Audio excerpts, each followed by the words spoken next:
Boa noite a todos. Eu queria começar com esse sentimento que eu acho que é muito importante, de gratidão. Estou um pouco nervoso, que acho que é a primeira vez. Eu estava conversando ali com o professor Marcelo, estava dizendo que eu sou mais da escuta, como psicólogo, do 1 a 1. Mas é importante se desafiar a estar nesses espaços também de palestra, né? Então eu queria começar agradecendo primeiramente a quem eu devo essa possibilidade de estar aqui, a todo o programa de pós-graduação em Ciência da Religião, especialmente aqui o professor José Reinaldo, né? São 2 anos, estou concluindo o segundo ano do mestrado, e para mim foi uma transformação, né? Eu vim da teologia e da psicologia e me deparo com uma dimensão da ciência da religião. Isso mexeu bastante comigo, assim, de olhar novos horizontes, né? Repensar o lugar da religião dentro da cultura, e isso foi muito importante para mim. O meu objeto de pesquisa mesmo é a motivação na vida religiosa consagrada, né? Mas não vou falar especificamente disso aqui hoje, né? É uma pesquisa de campo, nós estamos aguardando aí a aprovação, a liberação para ir a campo, aí quem sabe em outro momento a gente pode estar aqui voltando, né? Então, quero estender também minha gratidão aos jesuítas. Muito do que eu vou trazer passa pela FAGE. O Padre Miguel, eu estive com ele orientando o retiro do clero de Goiânia. Éramos um grupo pequeno, mas foi muito rico, experiência muito bacana. Eu estava precisando, né? E nós, redentoristas, historicamente, a gente tem uma parceria interessante com os jesuítas. Conta que quando um dos momentos que a companhia foi supressa, né, as nossas casas acolheram os jesuítas, né? Isso é certo, então, mas nós éramos os primos caipiras.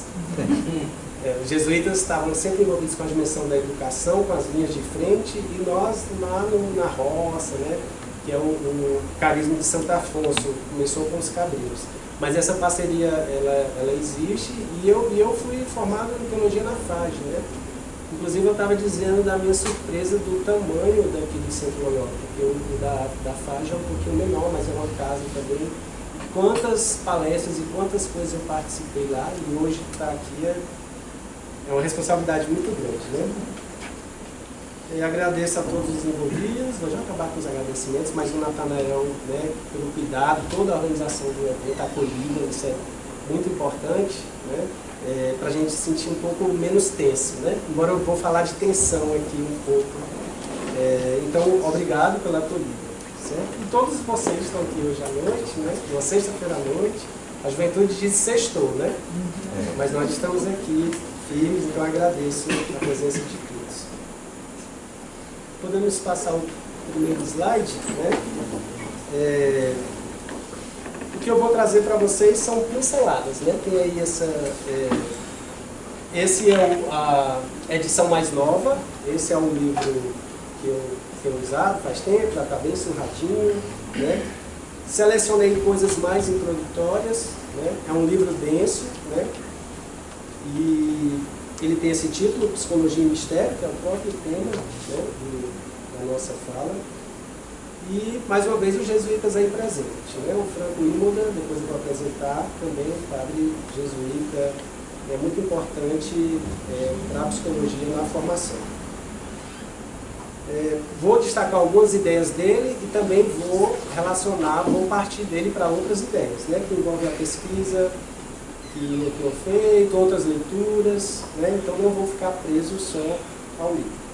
Podemos passar um outro slide. Nós vamos ter esse percurso aí, né? Uma primeira parte, vamos pensar essas duas palavras, psicologia e mistério, né?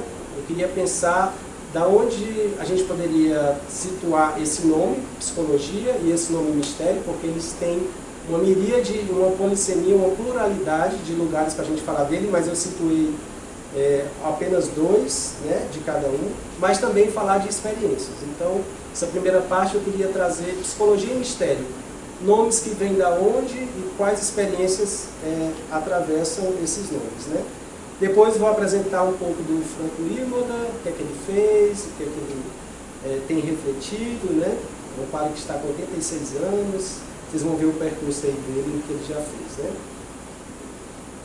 Apesar de ter psicologia e mistério, a terceira parte vai mostrar que esse é um livro de psicoeducação, né? A importância de nós nos educarmos ao mistério, né? A sensibilidade em relação ao mistério.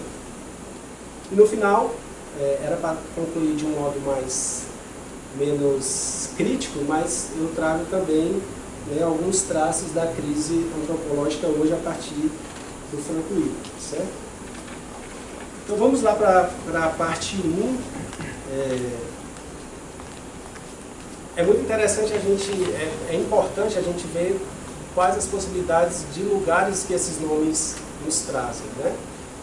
E aí todo mundo sabe que a psicologia, né, ela tem esse radical forte psique, né? No grego, eu não sei grego, não sei se é psique que fala, né? Todo mundo conhece a mitologia de Psique, já ouviu falar, né? Vou falar bem rapidamente, bem breve, né? Tinha um rei de Mileto, uma das grandes cidades polis, né, do helenismo. Tinha 3 filhas muito belas, a mais bonita era Psique. As outras 2 tinham casado, Psique não. Afrodite, a deusa da beleza, né, enciumada com ela, constrói meio que uma intervenção de um oráculo, onde o pai, preocupado se ela ia casar ou não, leva ela por um tempo. E o oráculo é o seguinte: ela vai casar sim, mas vai ser com uma serpente, com um monstro, com uma criatura mitológica, né? E a Afrodite, querendo acabar de vez com a beleza da Psique, porque afrontava a sua beleza e era uma mortal, né? Ela manda um filho, Eros, o famoso Cupido também, que é representado, né? Para quê? Para que ele fizesse a Psique se apaixonar mesmo pela serpente, né? pela criatura, o monstro, né? O que acontece é que o filho, Eros, quando vê Psique, se apaixona por ela, né? Então, de um modo resumido, assim, porque não tem como estender a narrativa do mito, mas é um mito que fala dessa dimensão da interioridade, da relação com a beleza, tem muitos ciúmes no meio, as irmãs. É o seguinte: quando eles vão ter um relacionamento, mas ela não pode, Psique não pode ver Eros, né? Ele proíbe ela de vê-lo, porque a mãe dele saberia e tudo mais. E ela se apaixona, mas as irmãs, por ciúmes, por inveja, né, dizem: não, tu tem que ver. E ela pensava que era a serpente, né? E aí acontece que ela olha e ele perde a confiança, né? Então tem muitas palavras e muitas metáforas interessantes, mas o que eu queria destacar disso tudo é que a dimensão da psique, aqui nós estamos com uma escultura de um italiano, né, do neoclassicismo, o Antônio Canova, né, Eros e Psique, do século 18 e 19. O que eu queria destacar era, percebam a posição dos corpos, né, a psique na dimensão da vulnerabilidade, do deitar-se, do estar próximo ao chão, e Eros, né, já uma dimensão que não fala mais da temporalidade, da história da finitude, do chão, mas é o que está de pé, tem asas, é alado, se debruça sobre. E o que eu queria destacar era isso, essa tensão da mitologia de Psique, né, para a gente falar de psicologia, para a gente falar de subjetividade, entre algo profundamente imanente e algo que o imanente, a psique que se atrai pelo mistério, né, do divino, do imortal, do que não é passageiro, né? Podemos passar?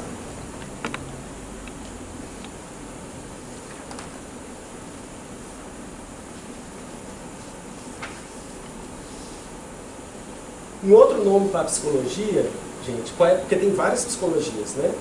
Então, se a gente olhou pelo nome psique da mitologia, o que o Franco Imola trabalha é a partir da psicologia do desenvolvimento, né? Nós temos dois grandes... Ele se formou na escola americana, fez o doutorado, não era psicólogo, mas fez o doutorado em psicologia lá, e a escola americana trabalha, na verdade, toda a psicologia do desenvolvimento, a clínica com bebês. Quando eu falar em psicologia do desenvolvimento, imaginem como é que o ser humano vai se desenvolvendo a partir da observação científica psicológica. Temos dois nomes clássicos que são usados nas escolas, na educação até hoje, Jean Piaget, o suíço, e o Vygotsky, o russo. Né? Os dois estavam preocupados. Se o homem não é visto só como um homem racional, mas como um ser de palavra, um ser simbólico, como é que acontece a aquisição de linguagem? Como é que o homem vai dominar os símbolos? Como é que ele consegue se socializar? Cada um, o Piaget foca mais na dimensão ontogenética, assim, da história da pessoa, do desenvolvimento. Já o Vygotsky vai ver, não, o principal realmente é a cultura, é a dimensão social. Eu estou falando bem por cima, para a gente, por conta do tempo, para eu conseguir apresentar tudo. Né? Então, tem 3 dimensões da psicologia do desenvolvimento que a gente tem que, para pensar em psicologia, a gente tem que estar atento a elas. Né? Primeiro, a dimensão da filogênese, né? A filogenética. Né? Seria a constituição da nossa espécie como ser humano. Né? Nesse slide aí da esquerda de vocês, nós temos os fluxos migratórios. Né? Tem várias versões, não importam os rostos, mas eu destaco ali embaixo de nós, Homo sapiens, né? O Homo erectus. Né? Imaginem a possibilidade do ser humano, no desenvolvimento, ele começar a uma estrutura bípede. O que é que isso muda da psicologia e da corporeidade do homem, do humano? Primeiro que a dimensão do olfato não vai estar mais ligado à terra. Né? Tem uma possibilidade de se erguer. Então tem um distanciamento, as mãos são liberadas. Né? E tudo isso a gente pode pensar em termos psicológicos, da nossa condição, da nossa estrutura humana. Né? Imaginemos quais foram os primeiros sinais simbólicos que o ser humano utilizou. O que é que vocês chutariam? Poderia ser. Primeira vez que o ser humano, não importa qual a filogênese aí, usou símbolos. Como seriam esses símbolos?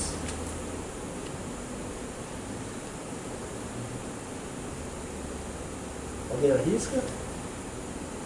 Desenhos. Como? Desenhos. Antes dos desenhos. Mas o desenho já está no caminho. Nos tornamos uma estrutura bípede, liberamos as mãos. Né? Sem a liberação das mãos, né, dos membros superiores, seria impossível o desenho. Mas os primeiros gestos simbólicos, gente, são gestos pelas mãos. Né? Então percebam que até a possibilidade de simbolizar o tempo, o espaço, a comunicação, passa com o próprio corpo. Né? É simbolizado com o próprio corpo. Hoje nós conseguimos desenvolver, por exemplo, tecnologia que a gente não precisa usar o corpo assim para acessar diretamente. Mas eu queria trazer dar esse destaque. Aqui do lado direito, tudo isso foi dentro da pesquisa, né, da psicologia do desenvolvimento, que eles estavam atentos a isso. Né? Qual é a diferença aqui que vocês veem nessa segunda figura? O que é que está em destaque aí? O que é que muda? O tamanho do crânio. Exato. Aumenta o crânio, então aumenta o cérebro. Né? Hoje tem uma crítica muito grande da psicologia em relação à neurociência, mas, gente, é meio fantástico a coisa de, por exemplo, você pegar um cérebro dentro de um ambiente psicoterapêutico, ver quais são as partes que aquele trauma está ativando, né, dentro da estrutura cerebral. Depois de várias sessões de terapia, você fazer novamente uma ressonância magnética e você vai ver uma desativação de algumas áreas. Então, uma coisa é nós biologizarmos tudo, outra coisa é como é que isso também se torna um instrumento para desenvolvimento nosso. Né? Pode passar mais um slide. A outra dimensão é a ontogenética. Se a filogenética é de toda a espécie, né? A ontogenética é a história pessoal de cada um de nós, né? A história pessoal, né? E aqui eu queria destacar que essa história pessoal, gente, ela é atravessada por sistemas familiares, né? existe um modo nosso cognitivo de pensar que às vezes foi aprendido não só com a geração dos nossos pais. Nós falamos de traumas intergeracionais. Por exemplo, uma mulher que sofreu um estupro, há décadas atrás, ela vai passando cognitivamente, na estrutura discursiva, nas relações afetivas, no modo educativo, para gerações futuras que homem não pode ser confiável. Relações com homens perigosas, né? Então, para vocês verem a dimensão nossa da constituição delicada que é cada um de nós, né? Como é que a gente investiga isso, né? Como é que a gente sabe os discursos, as nossas histórias? Isso é muito interessante, né? Por exemplo, um grande psicanalista, o Jacques Lacan, ele disse que um filho nasce antes de ele ser gestado. É o ambiente de linguagem, de discurso dos pais que vai preparar a chegada daquela criança. Então, o desejo dos pais, mesmo que for uma surpresa, uma gravidez, o modo como eles vão estruturando aquela chegada, aquele discurso, isso já está preparando um campo de linguagem, de ontogênese para aquela criança, né? Podemos passar mais um slide? E a terceira dimensão e última da psicologia do desenvolvimento, né, seria a sociogênese, né, ou sociogenética. Nós somos atravessados de diversos sistemas culturais, né, atravessados por signos, né? Aqui tem alguns exemplos aí do que nos constitui. Isso é tão importante, por exemplo, gente, no século XV e XVI, no começo da formação do mercantilismo, do capitalismo, né, da passagem do feudalismo para a questão da colonização, né? Nós somos frutos desse, somos herdeiros disso, né? Tem um autor muito interessante, que é um negro, né, um preto, um psiquiatra, psicanalista, já falecido, Francis Fanon, né?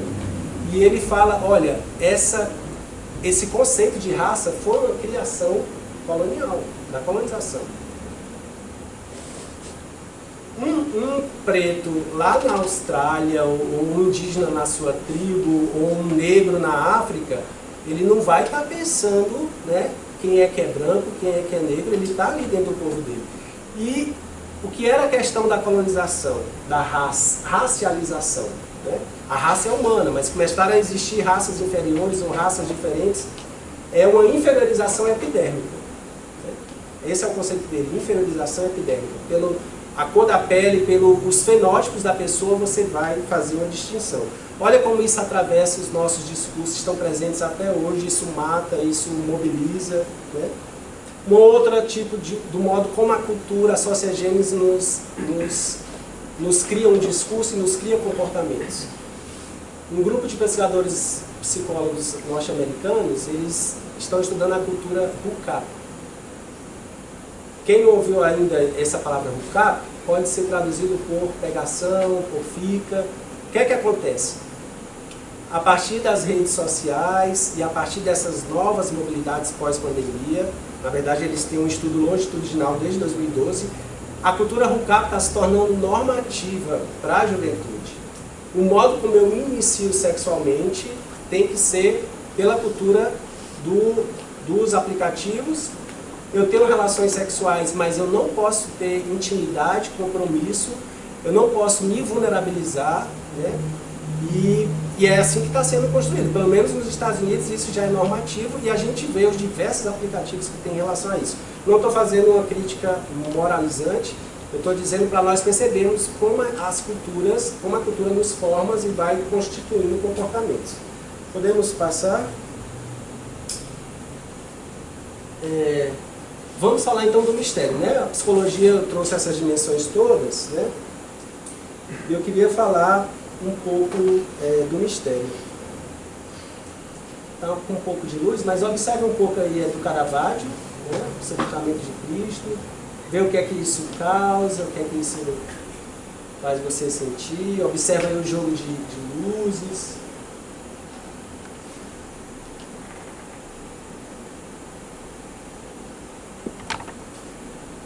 Eu vou citar Efésios, né? Primeiro capítulo 9 e 10, um hino belíssimo da encarnação e da cristologia. Só 2 versículos. Dando-nos a conhecer o mistério da sua vontade, conforme decisão prévia que lhe aprove tomar, para levar tempo a sua plenitude, a de Cristo, a de em Cristo encabeçar todas as coisas, as que estão nos céus e as que estão na terra. Para essa perspectiva que eu estou trazendo de mistério para vocês, para nós, ela parte de uma antropologia teológica cristã. Ela parte da cristologia, do mistério da encarnação. É essa dimensão do mistério que eu estou trazendo, né? Não estou trazendo o mistério como iniciação em alguma coisa, como cognição. Para nós, na nossa fé cristã, e que o Franco Imoda trabalha, né, é a relação da psicologia com a antropologia teológica. Né? E aí, olha, dentro da carta aos Efésios, né, nós falamos de um Deus que se encarna, que se despoja, mas que une o céu e a terra, que sustenta uma dimensão de tensão, não de confronto, mas de integração, né, entre o humano e o divino. Esse é o mistério central da nossa fé. Né? Passa sempre por essa, não é uma dicotomia, mas por uma tensão. É isso que eu vou tentar destacar aqui a partir do Franco Imoda. Né? Essa é uma obra aí do barroco italiano, né? E a gente pode interpretar ela à luz. Eu estou usando aqui uma citação do Taborda, que já foi meu professor de várias cadeiras de sacramentos, né? E ele tem esse livro, já está com um certo tempo, mas ele trabalha Karl Rahner, né? Com certeza um dos grandes pensadores e consultores do Vaticano II, também jesuíta, e ele traz esse termo, esse Deus que é mistério, ele se autocomunica ao ser humano. Né? Nós temos aqui no quadro uma contraposição de braços elevados, em súplica, o braço de Cristo tocando o chão. Novamente, lembrando lá da psique, né? A questão da morte, da finitude, mas também dos céus e do clamor. O Dominique Cheny, que é um dominicano, né, que foi muito um francês e atuou muito na teologia do Vaticano II, ele fala que toda a Suma Teológica de São Tomás de Aquino, a gente pode pensar nisso, no êxito, esse movimento do êxitos, um Deus que é a origem de tudo, e o réditus, né, a volta de tudo para Deus por meio de Cristo homem, o Verbo encarnado. Então perceba a dimensão de uma comunicação. Né? E aí, gente, dentro da visão do homo religiosus, não do psicologismo, porque na psicologia, inclusive foi uma das partes que eu entrei em crise no curso de psicologia, nos 20 e poucos anos, era o homem não sabe lidar com a morte, com a finitude, com a vulnerabilidade, então ele antropomorfiza em seres, em coisas, a divindade. Só que quando a gente usa esse termo auto se comunica, dentro da fenomenologia do homo religiosus, do homem que é religioso, que tem uma relação com a fé e com o espiritual, a gente diz que a iniciativa parte do divino, do sagrado. Né? É sempre Deus que inicia essa comunicação. Né? Olha a citação aqui do Taborda, referenciado a Rahner. O espírito apreende enquanto para além do objeto que ele abarca. Ou seja, vamos já entender essa parte conceitual que eu vou explicar a partir do Caravaggio. Para além do objeto que ele abarca, o mistério precapta em direção ao absoluto, ao não abarcável. Ele é o horizonte ou para onde da existência, e também o mais originário. Olhando para o quadro, onde é que começa a parte preta, negra, onde é que ela acaba? Ela ao mesmo tempo ilumina e é um contraponto para iluminar a cena, ao mesmo tempo que ela pode ser horizonte de toda a cena. A dimensão do mistério, para Rahner, ele é tanto horizonte, destino final, como originalidade, como princípio. Né? Claro que na filosofia a gente pode ver vários, não é minha área, né, desdobramentos em relação a isso, mas eu quis trazer essa imagem para a gente pensar isso, sempre nessa dimensão da atenção. Podemos passar, eu não sei quanto tempo ainda tem, eu vou correr. eu tenho esse problema, gente. Eu ainda estou me acostumando com falas, aí eu sempre, todos os eventos eu falo, eu preparo algo que é para 1 hora, 2 horas. Não vou fazer isso com vocês na sexta-noite, né? Mas tu me avisei para mim,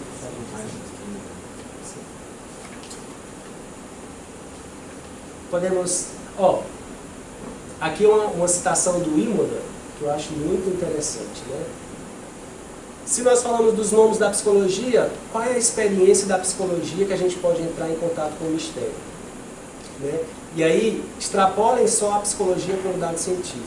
A possibilidade de um encontro profundo, dialogado, escutado entre 2 seres humanos, né? Dentro de uma ambiência de cuidado, de respeito, de acolhida da vulnerabilidade, é sempre um lugar de tocar no mistério. Né? Infelizmente, a gente consegue praticar cada vez menos isso na nossa sociedade. Não é muita correria, nós já temos as respostas, né? Mas esse lugar de se vulnerabilizar e de ser escutado e acolhido na sua vulnerabilidade, nós podemos pensar como uma experiência que é propícia ao mistério. Né? Sempre tendo como pano de fundo a cristologia. Podemos passar? O próprio Franco Imoda, né, já entrando na terceira parte, né, ele teve essa experiência. Né? Foi lá no hospital psiquiátrico, quando ele vai fazer o estágio, né, que ele passa por uma grande conversão de horizonte cognitivo, do compromisso de vida e das diversas motivações. Isso foi uma entrevista dele em 2020. Né?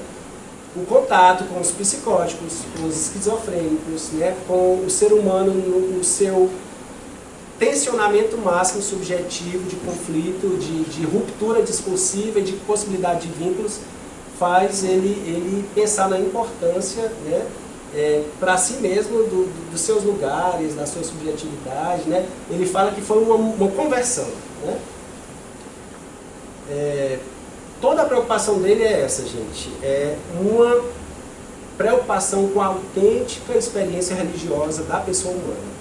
Quais são os critérios, os parâmetros que a gente pode dizer que uma experiência religiosa ela é autêntica? Né? E aí essa experiência religiosa ela é composta por uma insuprimível transcendência presente no coração humano e o seu desejo de concretizá-la, né? De encarná-la. O que é que a gente pode pensar como algo da ordem do insuprimível? O que é essa transcendência insuprimível no coração humano? Não precisa ter uma vinculação com a instituição religiosa. Cada vez que a gente nos coloca questões, quais são os valores maiores na nossa vida, a gente está de algum modo tocando nessa profundidade do nosso coração. Cada vez que nós percebemos a finitude e a temporalidade, e a gente se pergunta, e como vai ser depois, e como é, e tem algo que é atemporal, e tem algo que é da ordem do infinito, nós estamos tendo essa experiência do insuprimível. Né? Podemos passar?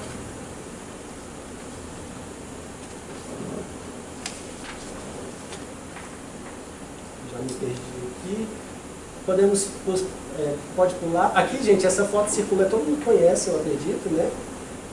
Aqui, para a gente falar da dimensão do mistério, entre o que o Santo Agostinho, aqui, o especialista Santo Agostinho, o que é mais interior pode também ser o que é mais exterior. Né? Essa é uma foto do lado esquerdo, vocês têm aí uma sinapse acontecendo, né? Os dendritos aí se comunicando, é uma questão elétrica, para eu estar me mexendo aqui, qualquer movimentação nossa, a gente sabe que tem uma descarga elétrica passando do nosso cérebro para todo o nosso corpo. Né? E aqui desse lado é uma foto de um cálculo físico-químico de um pedaço da galáxia. Né?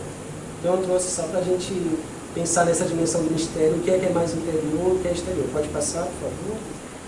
Pode passar. Ó, tem 4 lugares, que eu gosto, tem mais lugares, mas eu vou destacar 4, certo? Que o Franco Imoda traz para a gente pensar. Né? Para cada lugar tinha uma citação, mas eu vou pular porque eu não vou. O mais interessante que eu esqueci de falar no começo da palestra vai ser o nosso diálogo, né? É o modo como vocês vão reagir, o modo como a gente pode pensar. Isso é interessante, isso aqui é uma provocação. Mas, olha, uma primeira dimensão, né? Deixa eu ver aqui se eu me acho.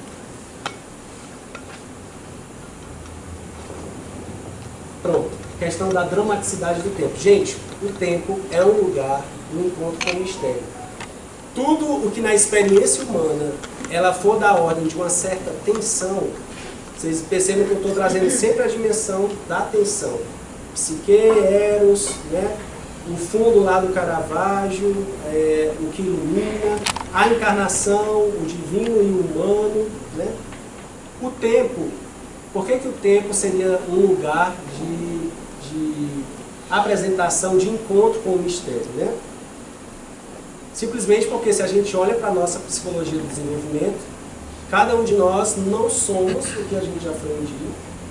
Cadê o nosso passado? Ele está armazenado como memória, como vivência. Nós também temos uma relação com o futuro que nos move, que nos movimenta, mas também que a gente não sabe. Então, o próprio lugar, a própria experiência nossa de temporalidade, ela é tensionante, né? Ela é tensionante. Por isso que ele fala da dramaticidade do tempo, né? Eu não sou mais o meu passado, que também não é mais o meu futuro, né? O famoso, ele cita Hamlet, né? O ser e o não ser, né? E o que é que está em jogo aqui do drama e do mistério?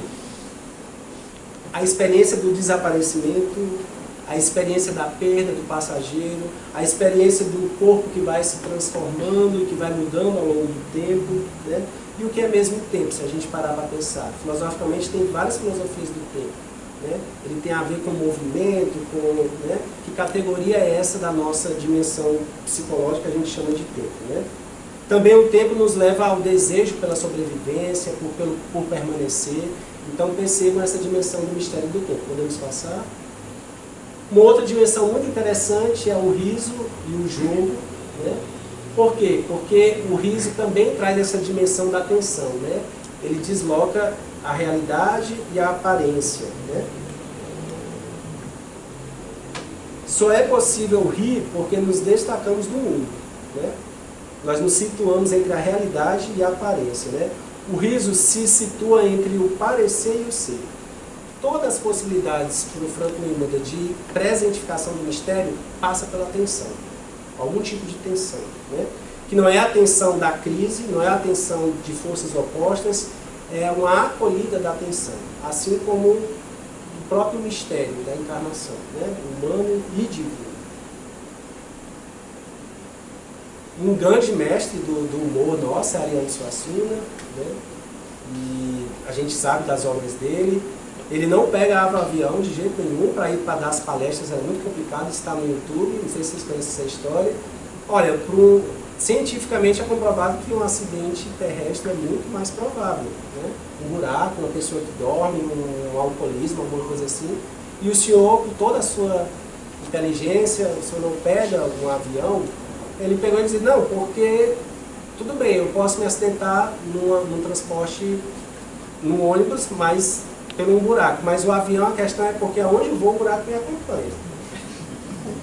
Foi essa a justificativa dele. Entre trazer essa dimensão entre o ser e o parecer, é isso que nos provoca o riso, lugar do mistério. Também lugar da saúde mental, certo? Quem se leva muito a sério, né? Quem não ri dos papéis e das máscaras que às vezes a gente tem que lidar, das expectativas sociais, o riso, ele é um componente, o humor é um componente da saúde mental e também pode servir como arma, como deboche, como bullying, né, como julgamento. Podemos passar? A outra dimensão da busca, gente, aqui nós temos algumas migrações, a nossa história humana, ali não tinha nem se dividido os continentes, né? Mas as buscas arqueológicas mostram que a nossa história humana ela é uma história movimentada por busca. A constituição das culturas é feita por busca. Nem que seja fuga de uma questão ecológica, mas existia a busca pela sobrevivência, né? Se nós morássemos, quem não teve a experiência de estar numa fazenda, num sítio, e como é natural nosso do explorar, né? As perguntas que nós nos fazemos, ela parte por essa dimensão nossa da busca, né? a criança, ela está sempre buscando explorar o corpo, as relações, né, a realidade sensível, né? A busca também é uma busca por um lugar seguro, por um lar, né? A teoria do apego, que é de um psicólogo, eu vou falar bem, do Bowlby, eu vou falar bem rápido. Quanto mais o lar nosso demonstrou relações afetivas de segurança, mais a nossa capacidade nos relacionamentos de lidar com o diferente, de construir relações saudáveis, é possível. Quanto mais inseguro aquele ambiente familiar, com mais conflitos, mais complicação é o nosso modo de lidar, né? Então a busca traz essa dimensão da atenção, né? Eu tenho o dado, eu tenho o visível, mas eu procuro mais, né? Eu estou em busca de algo. Eu não me contento com o factual. A dimensão do mistério passa para mim. Pode passar, por favor, estou terminando. Uma quarta categoria, uma última que eu vou trazer, muito presente na mística, né? Que é a questão da dor, né?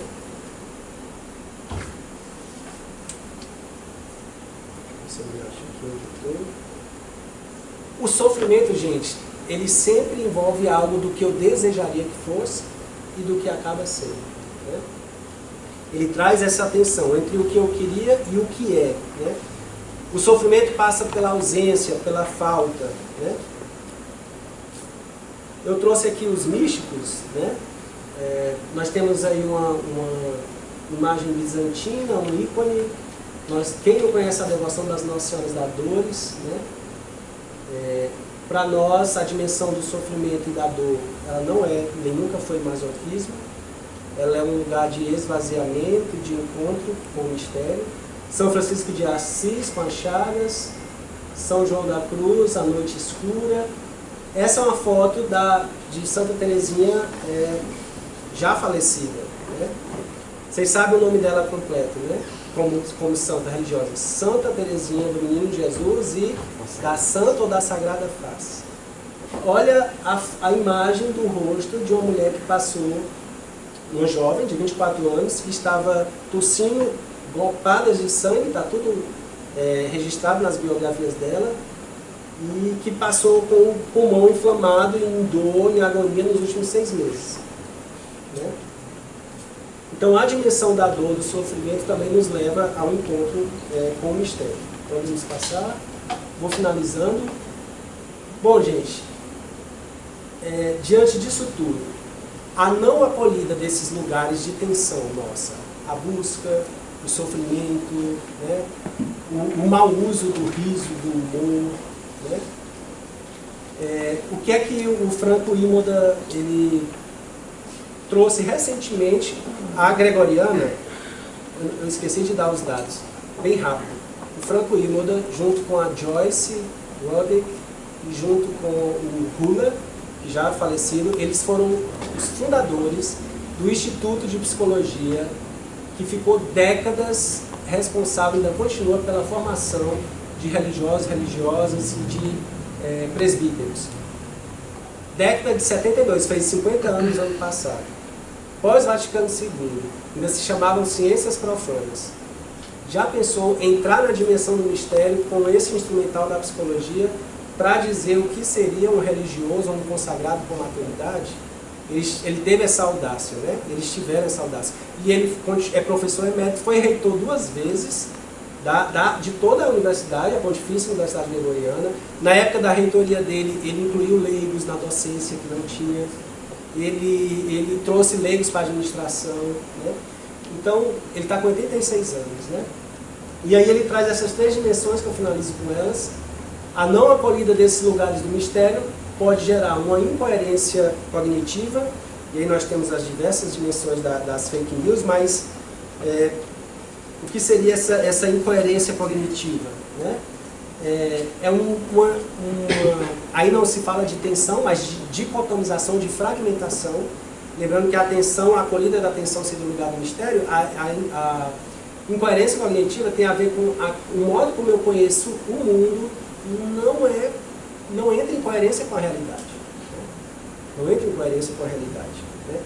Ele destaca isso para falar da importância da educação, a educação da sensibilidade, a educação ao mistério, a educação à fé, a educação à maturidade, né?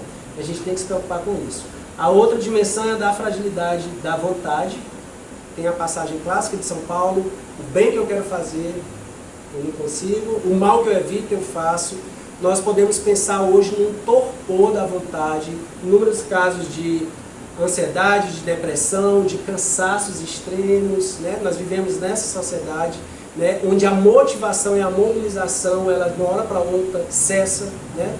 Então é um lugar da gente perguntar como está a nossa dimensão do mistério dentro disso. E a dimensão do conflito do desejo, né? A dimensão que passa pela relação com a sexualidade, com o poder, com o controle, né? Como é que eu vivo a dimensão da minha corporeidade, dos meus afetos, próximo à dimensão do mistério. Podemos... É o último slide? Aqui, brevemente, para a gente ir conversando, né?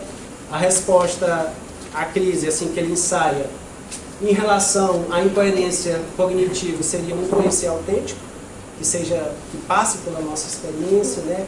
Que não seja cognitivismo, né? Em relação à dimensão da falta de vontade ou da desmobilização que acontece hoje, como é que a nossa vontade pode ser verdadeiramente livre, madura, né? Quais são os questionamentos que a gente deve fazer em relação ao que a gente consome hoje de informação e de redes sociais, o quanto nós somos livres em relação a isso, a nossa vontade, e em relação à dimensão do desejo, como é que eu posso sentir de um modo harmônico. Sempre nós vamos trazer dentro de nós essa dimensão conflitiva, mas como é que isso não me quebra e não me fragmenta, né? Tudo isso seria a possibilidade de a gente produzir um amor que se doa. Finalizo só com a citação, tá bom? De um padre ortodoxo, que ele vai trazer essa dimensão, só um parágrafozinho, para a gente conversar. Pegando esse gancho aí, né, do Imogen, entre o conhecer e o amar, né? O Jean-Yves Leloup é um padre ortodoxo, ele é psicólogo, né? Na época da psicologia, eu trabalhei com ele em relação aos terapeutas do deserto, onde entra a mística na psicologia. Para mim, gente, essas duas palavras, psicologia e mistério, elas são algo vocacional. Eu era psicólogo e depois de horas e meses e dias de escuta, de sofrimento, de vulnerabilidade, eu vi que eu não conseguia ajudar tanto, né? Eu vi que algo ali travava e que eu não dava conta com a ciência psicológica. Então, foi onde eu comecei a revisitar minha história, onde é que estava o meu chamado e tudo mais, essa dimensão do mistério. Vou citar aqui essa experiência da fé e razão, são dois, já foi documento do magistério, do Papa João Paulo II, mas a dimensão entre o conhecer e o amar, né? O céu da inteligibilidade não se revela a uma prática religiosa apenas afetiva ou emocional. Transformamos-nos no que amamos. Transformamos-nos também no que conhecemos. Eu rezava a Deus que em mim jamais estivesse separados o conhecimento e o amor, e que minha inteligência e o meu coração, unidos em um único logos, permanecessem voltados para Ele que é e para Ele que ama. Ser homem é amar. Disso eu tinha uma pequena experiência e descobri agora que ser homem é conhecer. Obrigado, desculpa a extensão, agradeço a escuta, a atenção nessa sexta-feira à noite e acho que seria interessante agora se tivesse um pouquinho a gente partilhar, a gente já...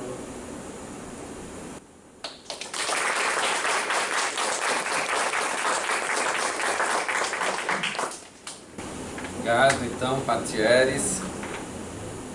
E abrimos para uma conversa entre nós, embora eu acho muito desonesto esse tipo de coisa, porque quando nós recebemos assim um conteúdo, eu acho que a gente levaria algum tempo a mais para digerir esse conteúdo, né? Só aquela imagem do Cristo descido da cruz eu levaria horas só para digeri-la, né? Ainda para... Mas, por tradição, né, e até faz parte da proposta desse evento, que nós também mostremos as nossas reações. E Curiosamente, quem faz o papel de moderação pode começar. Eu pensei em duas coisas assim, muitas coisas na verdade, como eu estou dizendo, eu ficaria muito tempo pensando a partir dessas suas. Uma delas, não sei se é a primeira ou a segunda, não sei por qual eu começo, vou começar pela segunda. A segunda coisa é que uma série de autores, na tradição da filosofia, na fenomenologia, que é onde eu tenho mais experiência, eles trabalham a questão do mistério, da relação do outro como mistério. Levinas faz isso, né? Ele considera que a única possibilidade de não matar o outro como outro que é tomá-lo como mistério. E aí eu me lembro do Byung-Chul Han, que escreveu aquele dos primeiros livros dele, Sociedade da Transparência, e ele colocou como epígrafe esse fragmento de um autor, Peter Handke, que diz: daquilo que os outros não sabem de mim, disso eu vivo. Para o Levinas, conhecer é dominar. O modo de operação do conhecimento é um modo de esvaziamento do mistério do outro. Você falava com o Leloup aí, então, eu já estava pensando nisso, que agora você falou com o Leloup, da relação entre conhecer e amar, não é? Amar é outra coisa. Amar é também recusar a possibilidade de um domínio total de conhecer. O modelo que se adotou no Ocidente a partir do século XVI foi esse de esgotamento da objetividade em função de dominá-la, de conhecê-la. Descartes falou de construção de... procedendo assim com um método, nós nos tornaremos como que senhores e possuidores da natureza. Nós estabeleceremos, como dizia o Francis Bacon, o império do homem, né? Nós temos essa intenção, a ciência particulariza, ela quer conhecer no máximo limite do que isso significa, né? E de repente, diz o Levinas, nós transpusemos também um modo de operação que se dava na relação com as coisas para a relação com os outros, né?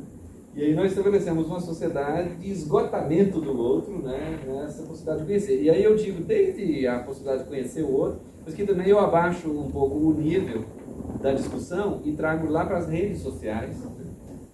Conhecer o outro no detalhe da sua vida privada. Em nenhuma outra época nós fomos tão fascinados pela vida do outro como a nossa, né? Essas redes fazem sucesso, sobretudo quando você coloca coisas mesmo da sua vida privada. Com isso nós não estaríamos matando o mistério do outro. Aí, agora que eu elaborava a minha pergunta, eu descobri que ela faz uma conexão com a outra, que era a primeira. Porque quando você mostrou o desenvolvimento dos crânios, tudo isso me lembrava de uma série que estava assistindo semana passada, sobre o surgimento da vida, né? E depois minha esposa ficou curiosa também, vamos procurar uma sobre o desenvolvimento da vida humana. E nós achamos um também. E começava com o primeiro episódio falando da descoberta do fogo e como foi importante. Foi importante porque, de repente, cozinhando a comida, a gente comia mais rápido, a gente sorvia muito mais nutrientes, a gente não tinha mais que ficar passando horas num pedaço de carne, num osso, arrancando aquela carne daquele osso, com muito esforço físico, inclusive, nós ficávamos cansados de ficar tentando comer uma carne crua. De repente a gente cozinhava aquela carne, comia, tinha tempo livre. E foi esse tempo livre que possibilitou o desenvolvimento de todo o resto. Você falava da comunicação a partir dos gestos, depois alguém que falava, o Glaucio, sobre as pinturas, o Natanael falava das pinturas.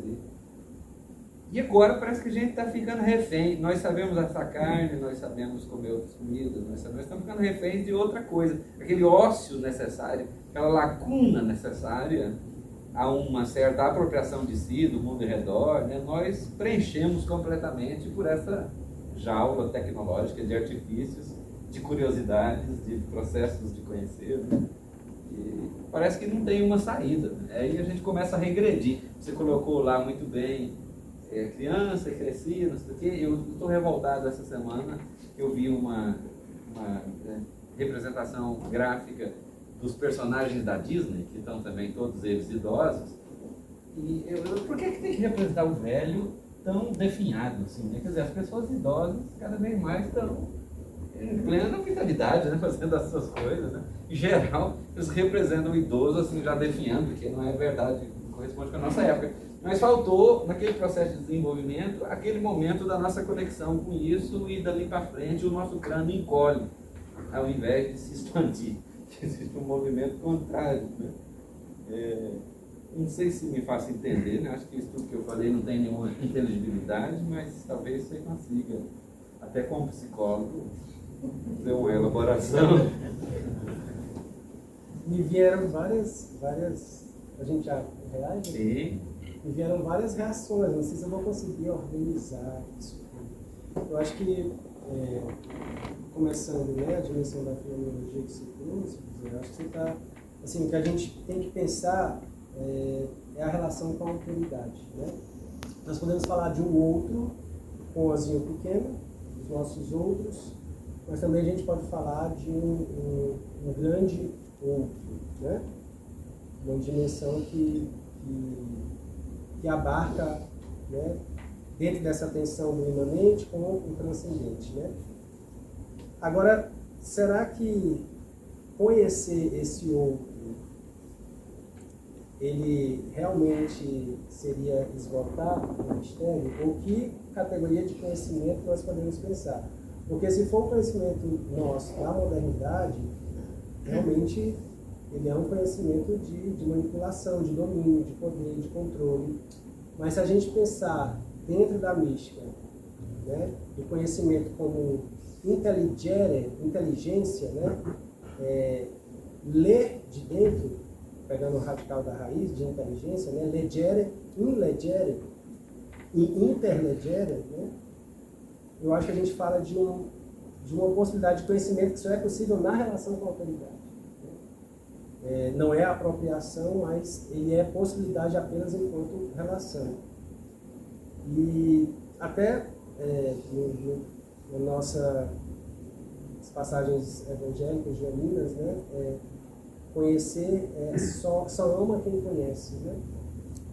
Eu acho que eles estão falando de um conhecimento que é vulnerabilizar-se, né? Não é um conhecimento projetado para fora, mas é um conhecimento enquanto experiência, né? Mas também a dimensão do conhecimento, ela parte de uma possibilidade de comunicar a experiência, né? Como é que eu vou comunicar, né? Porque tem a dimensão da mística, que a gente pode falar da apofática, né? Diante do mistério eu silencio, né? Mas, e se eu pudesse, diante do mistério, pensando nessa dimensão de um Deus que se autocomunica, se eu pudesse também comunicar, né? Eu concordo contigo que o lugar do outro, da alteridade, desde essa dimensão nossa do neoliberalismo, eu falei de colonialismo, e a gente coloca séculos à frente, a gente pode falar de neoliberalismo, tudo é matematizável, né? O tempo, a vida, os afetos, né? Hoje, quantos cliques eu dou e no que eu consumo, já tem todo um algoritmo que vai me direcionar para aquilo. A gente falava, né, o Imoda questionava, qual a possibilidade de liberdade mesmo? Eu consumo o que eu quero? Né? Será que eu tenho essa liberdade? Mas existe essa matematização da vida, né? Financiarização da existência, a gente perde a poética, né? O Padre Miguel trouxe nos retiros o tempo todo, para nós sentirmos a mística dos exercícios espirituais, poesia, Vuelta, né? E era um modo como a gente entrava naquele exercício, né? A partir da mística da poesia, né? Que eu sei que aqui tem um poeta também que gosta muito e já partilha de vez em quando os poemas conosco, né? Para finalizar essa parte, você falou aí da questão dos humanídeos, né? Que eu trouxe aí, dos cérebros e tudo mais, da questão da internet hoje. Se a gente pensa o mistério como dimensão de tensão, o mistério sempre vai envolver movimento e transformação, né? Acho que tem uma imagem do Papa Francisco, eu não sei qual é o contexto que ele usa, mas ele diz que até a água parada apodrece, né?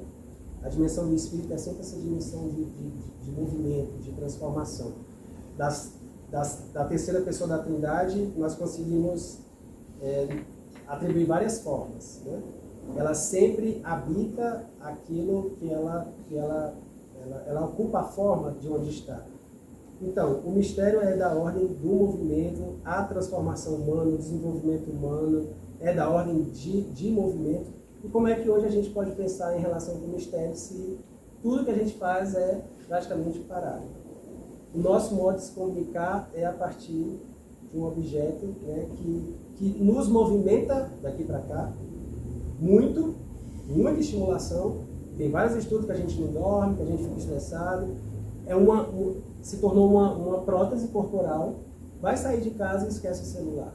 Tem tudo, tem documento, tem identidade, tem contatos. A gente tem que voltar. Né?